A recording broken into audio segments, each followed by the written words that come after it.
பொருளாளரும் தொகுதி கழகத்தினுடைய ஒருங்கிணைப்பாளருமான அன்பு சகோதரர் இத்ரிஸ் கான் அவர்களை, எனக்கு முன்னால் உரையாற்றிய பல்வேறு அமைப்புடைய பொறுப்பாளர்களை, எனக்கு பின்னால் சிறப்புமிக்க உரையாற்றவிருக்கக்கூடிய எஸ்டிபிஐ கட்சியினுடைய ஆற்றல் மிக மாநில செயலாளர் அண்ணன் அபுபக்கர் சித்திக் உள்ளிட்ட நம் அனைவர்களின் மீது வல்ல இறைவனின் அருள் அதிகளவில் பொழியப்படுத்தும் என்று பிரார்த்தித்தவனாக, மத்தியில் ஆளக்கூடிய மோடி தலைமையிலான அரசு இந்த தேசத்தை ஆள தொடங்கி கிட்டத்தட்ட 6 ஆண்டுகளை கடந்து கொண்டிருக்கிறது.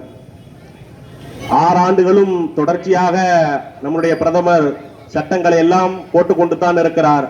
ஆனா யாருக்காக போடுறாரு, எதுக்காக போறாருன்னு அவருக்கும் தெரியல, இந்த நாட்டில் இருக்கக்கூடிய 130 கோடி மக்களுக்கும் தெரியல.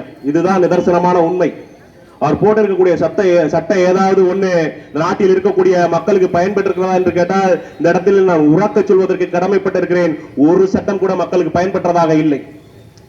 நீட் தேர்வு தொடங்கி ஜிஎஸ்டியாக இருக்கட்டும், பண மதிப்பிழப்பு சட்டமாக இருக்கட்டும், ஹைட்ரோ கார்பன் சட்டமாக இருக்கட்டும், இப்ப வேளாண் சட்டமாக இருக்கட்டும், எந்த சட்டமாவது மக்களுக்கு பயனுள்ளதாக இருந்திருக்கிறதா?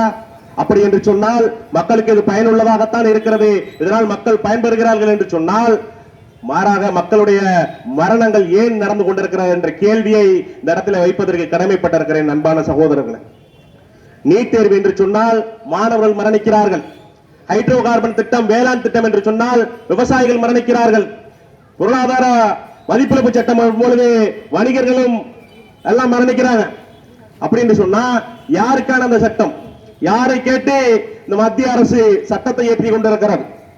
இப்ப வேளாண் சட்டத்தை கொண்டு வந்து மக்கள் விவசாயிகள் கொஞ்சம் நல்ல பெரிய லெவல்ல வந்துருவாங்க, பெரிய பெரிய கோடீஸ்வரன் ஆயிடுவாங்கன்னு மத்திய அரசு சட்டம் கொண்டு வந்திருக்கிறாங்க. நான் கேட்கின்றேன், இந்த நாட்டினுடைய பிரதமர் அவர்களை, யாரிடம் கேட்டு இந்த சட்டத்தை நீங்கள் அமல்படுத்தி இருக்கிறீர்கள்? யாரிடத்துல இது சம்பந்தமாக ஆலோசனை செய்தீர்கள்? எந்த விவசாய சங்கங்களிடத்துல ஆலோசனை செய்தீர்கள்? இது சம்பந்தமாக நாடாளுமன்றத்தில் எதிர்கட்சிகளிடம் ஏதாவது கேள்வி கேட்டதுண்டா? அல்லது அவர்களுடைய கேள்விகளுக்கு நீங்கள் பதிலளித்ததுண்டா? யாருக்கான பிரதமர்? நீங்கள் யாருக்கெல்லாம் நேரம் ஒதுக்குகிறீர்கள்? நாட்டில் இருக்கக்கூடிய மக்களுக்காக நேரங்களை ஒதுக்குங்கள் என்று சொன்னால், நம்மளுக்கு மோடி, அமித்ஷாவுக்கும் அம்பானிக்கும் அதானி குடும்பத்துக்கும், சொல்ல போனா அம்பானியோட பேரனை பார்க்கிறதுக்கெல்லாம் இந்த நாட்டுடைய பிரதமருக்கு நேரம் இருக்கிறது. இந்த நாட்டில் இருக்கக்கூடிய முதுகெலும்பாக திகழக்கூடிய விவசாயத்தை பேணி பாதுகாக்கக்கூடிய விவசாயிகளை சந்திப்பதற்கு நேரமில்லை என்று சொன்னால், யாருக்கான பிரதமர் மோடி அவர்கள்? யாருக்கானவர் இந்த மோடி? அதானிக்கும் அம்பானிக்கு மட்டுமே தானா? அவ்வளவு தரம் தாழ்ந்து போய்விட்டதா அந்த நாட்டினுடைய பிரதமர் பதவி?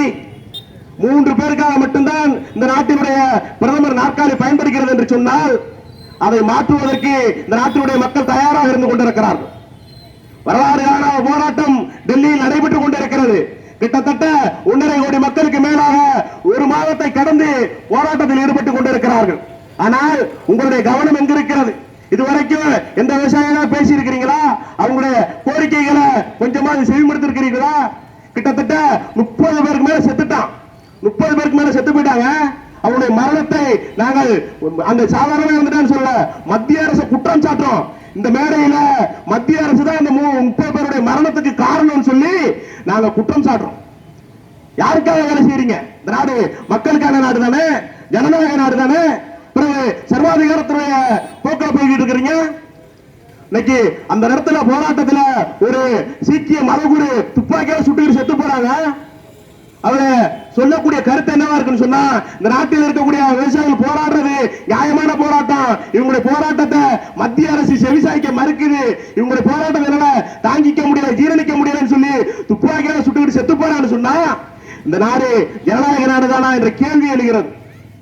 யாருக்கானவர் இந்த மோடி என்ற கேள்வி எழுகிறது. மத்திய வேளாண் துறை அமைச்சர் நரேந்திர சிங் தோமர் சொல்றாரு, என்ன இந்த சட்டத்திலிருந்து நாங்க பின்வாங்கிட்டோம்னு சொன்னா கார்பரேட்டுக்கு எங்க மேல உள்ள நம்பிக்கை போயிடும் சொல்றாரு. நாங்க கேட்கிறோம், மத்திய அமைச்சர் அவர்களுக்கு, நீங்க யாருக்கான அமைச்சர்? நாட்டில் வாழக்கூடிய 130 கோடி மக்களுக்கான அமைச்சரா, அல்லது அதானி அம்பானி குடும்பங்களுக்கு 3ஆம் தர வேலை செய்யக்கூடியவருக்கான அமைச்சரா என்ற கேள்வியை உங்களிடத்தில் எழுப்புவதற்கு நாங்கள் கடமைப்பட்டிருக்கோம். நாட்டுடைய ஓய்வு பெற்ற IAS அதிகாரிகள் இருக்கிறாங்க. நாட்டுடைய பிரதமருக்கு நீங்க கட்டக்கூடிய உங்களுக்கு உண்டான வீடு நிப்பாட்டிருங்க, உங்களுக்கு உண்டான சொகுசு விமானங்கள் வாங்குற நிப்பாட்டி இந்த நாட்டுடைய விவசாயிகளுடைய போராட்டத்தின் மீது கவனத்தை செலுத்துங்கன்னு சொல்றாங்க. அதை பத்தி எல்லாம் நம்மளுக்கு கவனம் இல்ல.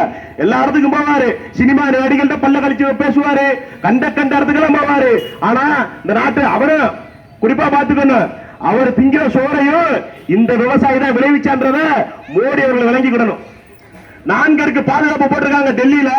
அங்க மக்களை சுத்தி போராடக்கூடிய மக்களை சுத்தி 4 பாதுகாப்பு போட்டிருக்கான். அங்க இருக்கக்கூடிய சகோதரர் சொல்றான், எங்களுக்கு இந்த இதெல்லாம் பார்க்கும் பொழுது ஜாலியன் வாலாபாக் படுகொலை நினைவுக்கு வருதுன்னு சொல்றான். அப்படி என்று சொன்னா அவருடைய நோக்கம் என்ன இருக்குது? நாங்கள் மரணித்தாலும் இந்த சட்டத்தில் இருந்து மத்திய அரசு பின்வாங்கும் வரை நாங்கள் ஒருபோதும் ஓய மாட்டோம் என்று சொல்லி டெல்லியில போராடுறாங்கன்னு சொன்னா அவங்களுடைய வீரியம் எப்படி இருக்கும்? அவங்களுடைய போராட்ட குணம் எப்படி இருக்கும்? அவங்க யாருக்காக போராடுறாங்க? பஞ்சாபுக்காக மட்டுமா? எஸ்டிபி நடத்தக்கூடிய கூட்டம் இது அரசியல் கட்சிக்கான கூட்டமா? நாம் சிந்திப்பதற்கு கடமைப்பட்டிருக்கிறோம் அன்பான சகோதரர்களே. அங்க போராடக்கூடிய மக்கள் இந்த நாட்டினுடைய 130 கோடி மக்களுக்குமான போராட்டத்தை கையில் எடுத்துக் கொண்டிருக்கிறார்கள் என்று சொன்னால் நாம் சிந்திக்க வேண்டும். தமிழ்நாடு எல்லாத்துக்கும் முன்மாதிரியான மாநிலம். சமூக நீதியா இருந்தாலும் சமூக நல்லிணக்கமா இருந்தாலும் எல்லாத்துக்கும் முன்மாதிரியான மாநிலத்தில் நம்ம இந்த விவசாய போராட்டத்தில் ஏன் அவ்வளவு பின்தங்கி இருக்கின்ற கேள்வியை இந்த இடத்துல வைத்துக் கொண்டு தமிழகத்தை ஆளக்கூடிய மரியாதைக்குரிய எடப்பாடியார் அவர்கள் சொல்றாங்க, இந்த சட்டம் விவசாயிகளுக்கு நல்லதுதாங்க, விவசாயிகளுக்கு நன்மை பயக்கும் சொல்றாங்க.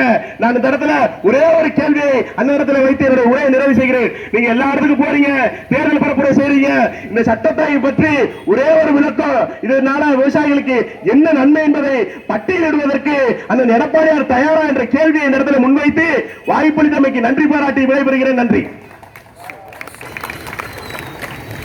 நன்றி. பேராவூர்ணி